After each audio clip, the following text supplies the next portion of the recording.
The first blow lands before sunrise. Not from an enemy, from your own instructor. A bamboo staff slams across your shoulders because your posture is one finger width too low. The pain burns through your back, but you don't cry out. Around you, dozens of recruits stand frozen, learning the first lesson of the Qin army. Mistakes are punished immediately. Mercy is weakness. Before the sun clears the hills, you've already marched miles in heavy leather armor. Every step kicks up clouds of yellow dust that cling to your skin until sweat turns it into mud. Your legs shake. Your shoulders ache beneath the weight of your spear. Still, the officers demand more. Again, faster. Again, one recruit stumbles. He cannot be older than 16. The entire formation is ordered to stop. The officer walks toward the trembling boy without saying a word. Everyone watches, knowing exactly what is about to happen. The punishment isn't meant for him alone. It's meant for all of you. You see the fear in his eyes, the same fear that coursed through your own veins days ago, before the training began to numb you to everything. The boy is beaten until he can barely stand. Then the march continues. No one dares to help him, because in the Qin army, discipline is shared. If one soldier fails, his entire squad can be punished. Loyalty isn't built with friendship. It's built with fear. Days blur together into endless drills.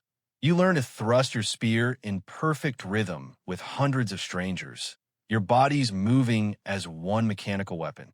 You practice loading a Qin crossbow until your fingers bleed, the bronze mechanisms becoming an extension of your trembling hands.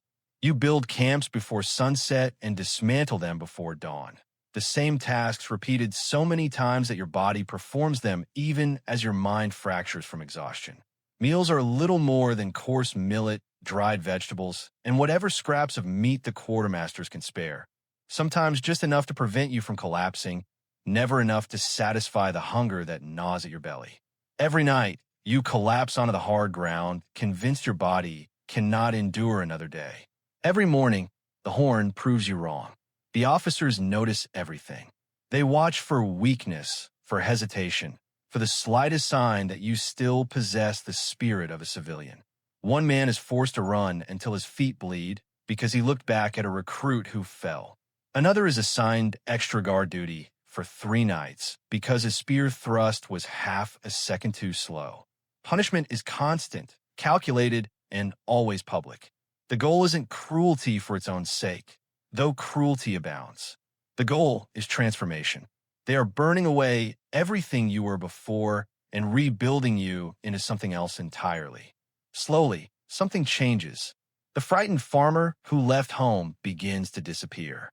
Your hands harden into calluses that feel like armor themselves.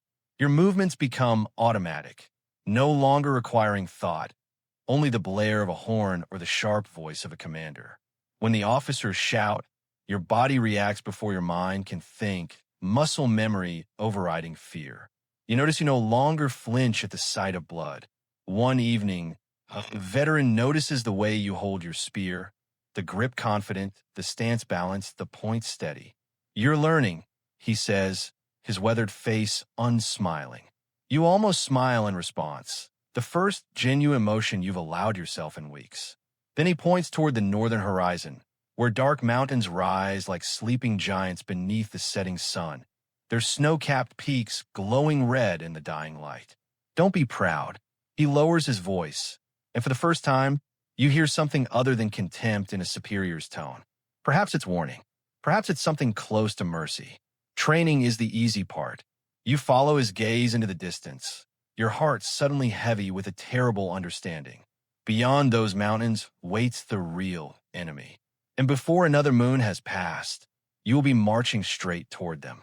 You will not return unchanged. Some of you will not return at all. Part 3, your first battle. The order comes before dawn. Every conversation ends the moment the war drums begin to thunder across the camp, their rhythm like a heartbeat that announces the end of preparation and the beginning of purpose. Thousands of soldiers rise at once, fastening armor with practiced hands that have done this 1,000 times in drill, but never for real. No one asks where you're going. You already know. The northern frontier.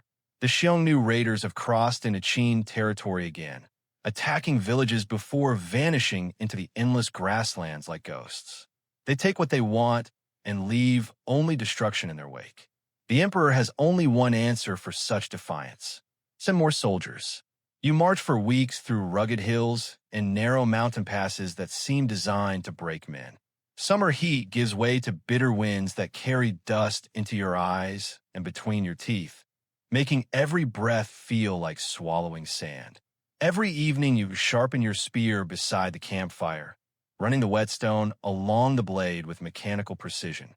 Every morning another man coughs from exhaustion, his body finally surrendering to the relentless pace.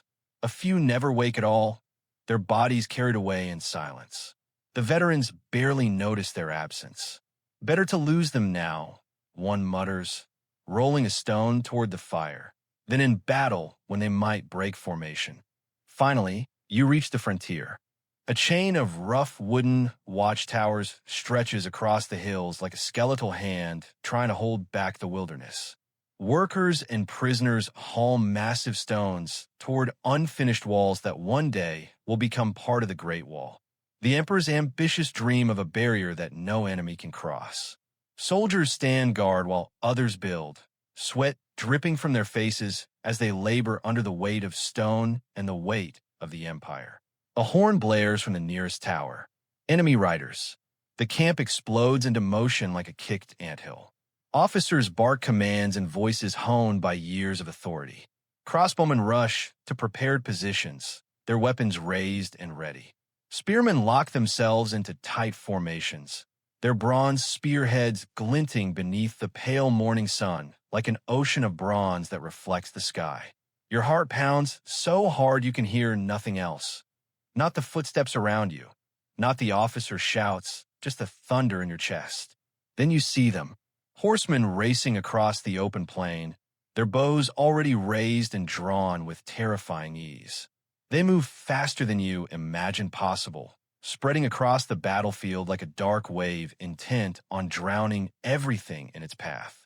Their horses' hooves drum against the earth with a sound like distant thunder that grows closer. The first arrows fall. A soldier beside you collapses before he even has a chance to lift his shield. Another screams, clutching an arrow buried deep in his thigh, the bronze point having driven clean through flesh and sinew. Hold the line, your commander roars, his voice cutting through the chaos. Every instinct tells you to run. Instead, you grip your spear until your knuckles turn white and numb, your training overriding the primal scream in your mind. The distance closes. 100 steps. 50. 20.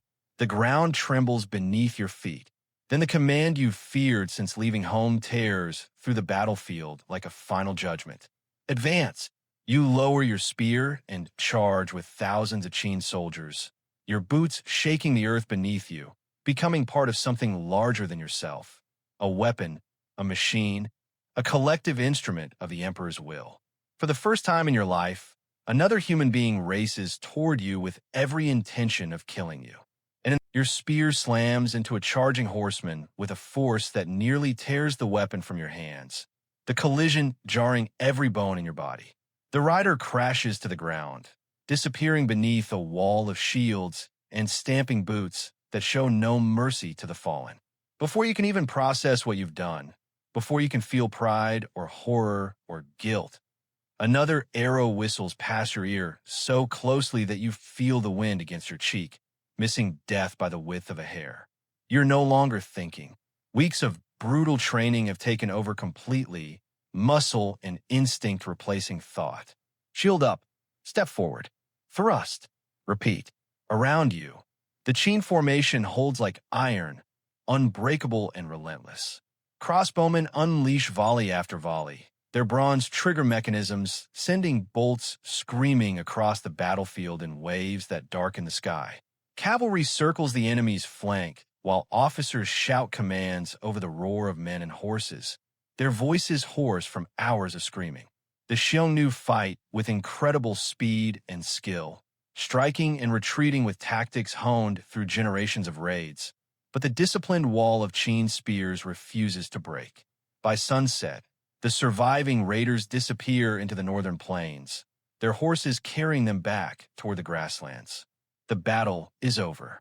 The silence is somehow worse than the noise.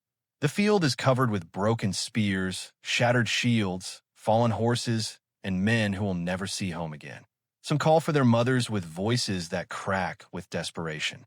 Others stare silently at the darkening sky, their eyes reflecting something other than life.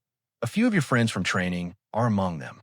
Yesterday, they joked beside the campfire about returning home with stories of glory. Today, there are names that will soon be forgotten. There is no celebration, only another order. Gather the wounded, bury the dead. For 2 days, you dig graves instead of trenches, your shovel striking earth that seems to swallow your friends whole. When the last mound of earth is packed flat and the prayers have been spoken to gods who apparently did not listen, the officers hand out new assignments. You wait with desperate hope, imagining the long march home. You expect permission to return. Instead, you are marched east toward thousands of laborers carving stone from the hillsides, their faces burned by the sun and hollowed by exhaustion. The emperor has conquered the kingdoms, the commander announces, his voice carrying the weight of imperial ambition. Now you will help make sure they never rise again.